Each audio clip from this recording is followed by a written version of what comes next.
Hormuz প্রণালী ঘিরে নতুন পরিকল্পনা নিয়েছিলেন ডোনাল্ড ট্রাম্প। জাহাজ নিরাপত্তার কথা বলে শুরু করেছিলেন প্রজেক্ট ফ্রিডম অভিযান, কিন্তু চালুর মাত্র দুদিনের মধ্যেই সেই অভিযান স্থগিতের ঘোষণা দিলেন নিজেই। বিষয়টা কি তাহলে এমন? ইরানের হুঁশিয়ারির মুখে পিছু হটতে বাধ্য হলো যুক্তরাষ্ট্র? রয়টার্স ও আল জাজিরার প্রতিবেদনে জানা যায়, মূলত ইরানের সঙ্গে শান্তি চুক্তি চূড়ান্ত ও স্বাক্ষর করা সম্ভব হয় কিনা তা যাচাই করতেই নাকি নেওয়া হয়েছে এই সিদ্ধান্ত। কয়েকদিন আগেও হরমুজ প্রণালী ঘিরে কঠোর অবস্থানে ছিল ইরান যুক্তরাষ্ট্র।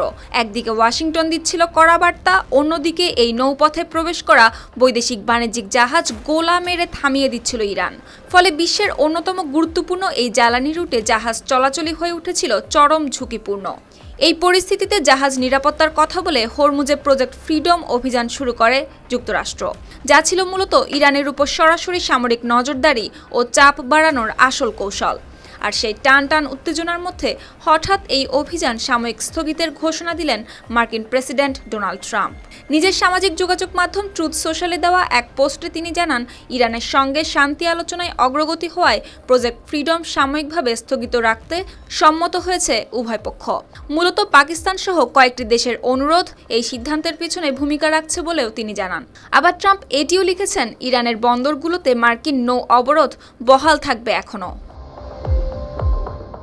আল জাজিরার প্রতিবেদন বলছে, গেল সোমবার সকাল থেকে হরমুজ প্রণালীতে আটকে পড়া বিভিন্ন দেশের জাহাজকে নিরাপদে চলাচলে সহায়তা করার নামে প্রজেক্ট ফ্রিডম অভিযান শুরু করে যুক্তরাষ্ট্র।